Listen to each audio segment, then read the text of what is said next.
केजरीवाल कवच के नाम से पंजीकरण शुरू होगा।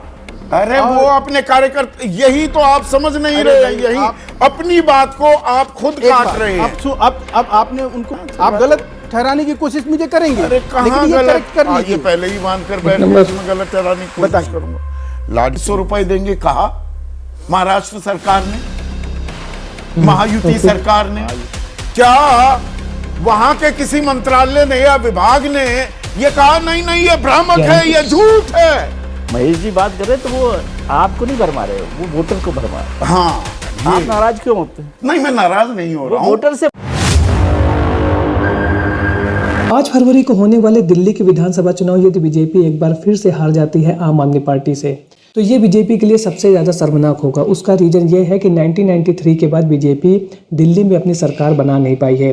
देश के दूसरे राज्यों में तो उन्होंने अपनी सरकार एक नहीं 2-2 बार बनाई है, लेकिन दिल्ली में वो अरविंद केजरीवाल के सामने फेल रहे हैं।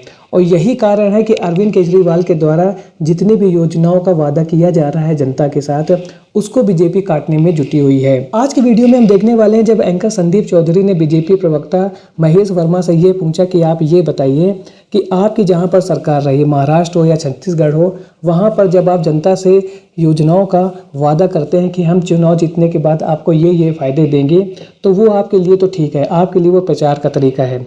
लेकिन जब अरविंद केजरीवाल अपनी जनता से दिल्ली में वादा कर रहे हैं, तो उन्हीं के सरकार का जो मंत्रालय है वो बोल रहा है कि नहीं नहीं, इस प्रकार की कोई भी घोषणा सरकार के द्वारा नहीं की गई है। तो आप ये बताइए, ये आपका कौन सा स्टैंड है? जो काम आप दूसरे राज्यों में करते हैं वो वहाँ पर सही होता है, योजनाओं का जनता के साथ वादा करना, तो फिर अरविंद केजरीवाल यदि वादा कर रहे हैं तो वो किस प्रकार से गलत हो गया? तो महेश वर्मा इसको अपने तरीके से जस्टिफाई करने लगे, क्योंकि वो बीजेपी के प्रवक्ता हैं और उनको यही बताया गया है कि उनके द्वारा जो कुछ भी कहा जाए वो पार्टी के फेवर में होना चाहिए। लेकिन इसके बाद भी संदीप चौधरी ने फैक्ट्स के आधार पर उनकी जम करके क्लास लगाई और जिसके बाद वो जवाब देते हुए नहीं बन रहे थे। तो वीडियो बहुत इंटरेस्टिंग है। यदि वीडियो पसंद आए तो वीडियो को लाइक और चैनल को सब्सक्राइब करना ना भूलिएगा। चलिए वीडियो को शुरू करते हैं। बीजेपी कर रही है क्या? ट्रांसफर एंड पोस्टिंग एलजी के पास है, वो तार आपके पास है। सरकार आम आदमी पार्टी की, जो पॉलिटिकल एग्जीक्यूटिव आम आदमी पार्टी परमानेंट एग्जीक्यूटिव आपके हाथ में।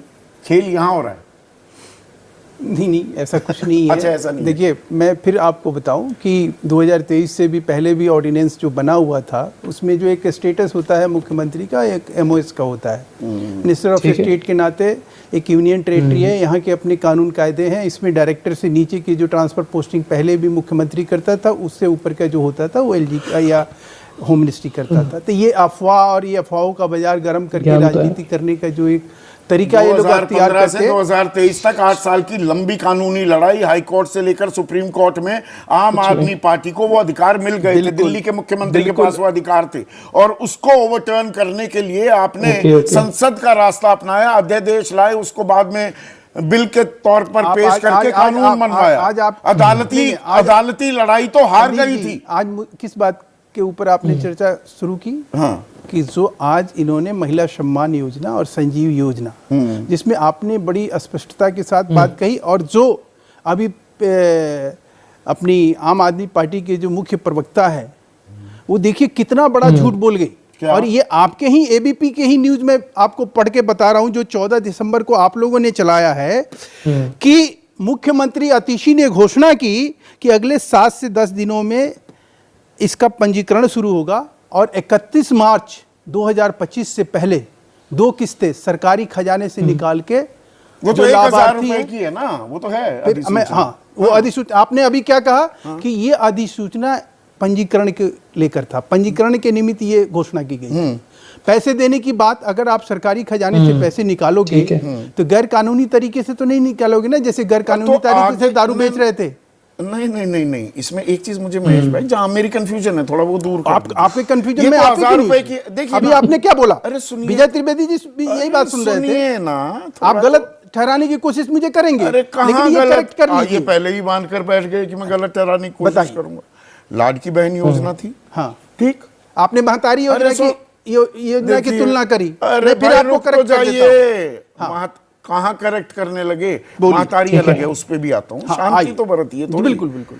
लाडकी बहन योजना अगस्त में आई, बिल्कुल आई। चुनाव में हार के बाद, मतलब 18 सीटों पर सिमट गए महाराष्ट्र में।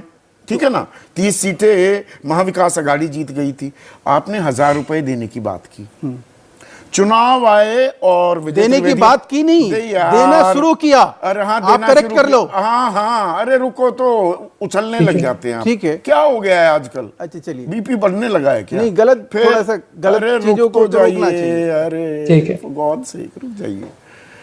फिर आई चुनावी घोषणा की बारी, तो वो लाड़की बहन योजना 1000 रुपए की जगह हम 2100 रुपए देंगे कहा महाराष्ट्र सरकार ने, महायुति सरकार ने।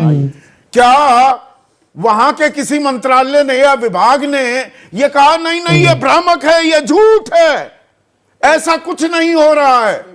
ये तो आगे के लिए था ना। आप एक सीजन पत्रकार हो, आपको कोई चीज मैं सिखाने चलूं तो मुझे बड़ा हास्यास्पद लगेगा। इतने दिनों से पत्रकारिता कर रहे हो, कम से कम इतनी तो बातों को समझो कि कोई भी चीज करोगे उसको कैबिनेट में पास कराओगे, उसके तौर तरीके अपनाओगे। अरे भाई, चुनावी घोषणा नहीं है। ठीक है, मैं फिर आपको करेक्ट कर रहा हूं। आप ये कह रहे हो कि 2025 से पहले जो योजना है, इस योजना का पैसा निकाल के, योजना है उसके 1000 रुपए। अरे भाई, पैसा निकालने के तौर तरीके होते हैं ना। बैंक में जाओगे और कह दोगे कि निकाल पैसे दे दे, चल भाई पैसे दे बैंक मैनेजर को, ये कोई तरीका है क्या? आप तो ऐसी बात कर रहे हो। आप तो ये कह रहे हो कि केजरीवाल जो है पंजीकरण का जो शुरुआत करेंगे और उनकी मुख्यमंत्री, और उसका नाम क्या दिया रहा है? केजरीवाल कवच। किसने दिया? आप देखो ना, महिला सम्मान योजना का नाम, भाई महिला मुख्यमंत्री महिला सम्मान योजना है। पढ़ के मैं सुनाऊं? सुनाइए ना। आप किसी चीज के लिए सुनाइए ना, इस तरह से यूनिवर्सिटी का ज्ञान में। अरे व्हाट्सएप, ये एबीपी का है, सुनाइए ना। ये एबीपी का है। क्या है, क्या बताइए? केजरीवाल कवच के नाम से पंजीकरण शुरू होगा। अरे वो अपने कार्यकर्ता, यही तो आप समझ नहीं रहे, यही अपनी बात को आप खुद काट रहे हैं। अब आपने उनको मौका दिया ना, मुझे भी थोड़ा सा लीजिए ना मौका, पूरा लीजिए। अब आप आ जाइए। नहीं, केजरीवाल कवच पे रहेंगे। देखिए, आपने केजरीवाल मेरे चैनल का नाम लिया है और मुझे आप गलत, भाई कार्यकर्ताओं को कह रहे हैं कि जाकर पंजीकरण कराइए और बताइए कि ये केजरीवाल कवच है। ये तो योजना अभी लागू ही नहीं हुई, ये तो अरे रुक जाइए प्लीज। अरे यार, आप झुटलाने की कोशिश क्यों करते हो यार? आप कह रहे हो कि 31 मार्च 2025 से पहले 2 किस्त आपके खाते में चले जाएंगे इसके तहत, और आप उसके लिए कोई भी आपका क्या तो इलाज किया जाए? आप गोल गोल घूमते रहेंगे। गोल गोल क्या होता है? एक मिनट, अब दुनिया में कोई भी थोड़ी शांति रखिए। उमेश सहगल जी बता देंगे। अब रुक जाइए, अब रुक जाइए। ये बिल्कुल ही आप विषयांतर करके, जो चीज है, जो मुद्दा है, एक योजना है जो अधिसूचित की जा चुकी है, उसके बारे में एक टाइमलाइन, रुक जाइए अब। उसके बारे में एक टाइमलाइन दी जा रही है विजय त्रिवेदी। एक है चुनावी घोषणा, जो कहा जा रहा है ये चुनाव जीत जाते हैं तो हम ये देंगे। दोनों का घालमेल कर दिया है। महेश वर्मा ने गलत कह रहा हूं मैं? कमाल है। अब रुकिए, उनसे भी तो टिप्पणी ले लूं। बात है ना, बिल्कुल ठीक बात है। दोनों अलग अलग चीजें है ना, लेकिन वो महेश जी बात कर रहे हैं तो वो आपको नहीं भरमा रहे हो, वो वोटर को भरमा रहे। हाँ, आप नाराज क्यों होते हैं? नहीं, मैं नाराज नहीं हो रहा हूं। वोटर से बात कर रहे हैं कि भाई इस चक्कर में मत पड़िए, दोनों योजनाएं अलग अलग है। अच्छा, ये अपनी राजनीति कर रहे हैं। अब मुस्कुराने लगे, ये अच्छी बात होती है। ये तो अरे मुस्कुराते रहिए। लखनऊ में नहीं भी हैं तो क्या, दिल्ली में बैठ के दिल्ली में भी मुस्कुरा सकते हैं। अरे मुस्कुराते हुए तो दिखा दीजिए महेश भाई को पीसीआर। मजे लेने के लिए ये भी ख्याल काफी है। मैं तो इसमें कुछ नहीं कहूंगा। विजय त्रिवेदी जी, घोषणा जो है घोषणा पत्र में की जाती है, चुनावी बेला पे की जाती है, चुनाव संहिता जब होती है तब की जाती है, चुनाव अभियान के दौरान की जाती है। चुनाव सर पर है और उससे पहले आप चुनाव के नाम पर आप खजाने से पैसे गैर कानूनी तरीके से निकाल के आप लोगों में बांट दीजिए। ये घोषणा नहीं है, ये गैर कानूनी। किसान सम्मान निधि के अगर रोका गया है तो उनको सलाम है, प्रणाम है। अधिकारियों को एडवांस किस्त भी चुनाव से ठीक पहले डाल दे, तब बीजेपी लगता है आपसे सीख लिया। देखिए, दिल्ली का विधानसभा चुनाव बीजेपी के लिए वैसा ही है जैसे बंगाल का विधानसभा चुनाव था। बंगाल में वो दीदी को नहीं हटा पाए और वैसे ही अरविंद केजरीवाल को दिल्ली से हटाने में बीजेपी को बहुत ही कड़ी मशक्कत करनी पड़ रही है। और उसका रीजन यही है कि अरविंद केजरीवाल लगातार ऐसे मुद्दे लेकर जनता के बीच जाते हैं जिसका कार्ड शायद बीजेपी के पास रहता ही नहीं है। और यही कारण है कि आज भी जनता शायद आम आदमी पार्टी को इस बार विधानसभा चुनाव में एक बार फिर से जिता करके अरविंद केजरीवाल को दिल्ली का मुख्यमंत्री बना सकती है। तो आज का वीडियो आपको कैसा लगा कमेंट सेक्शन में जरूर बताएं। मिलता हूं ऐसे एक और नए इंटरेस्टिंग वीडियो में, तब तक के लिए थैंक्स फॉर वॉचिंग।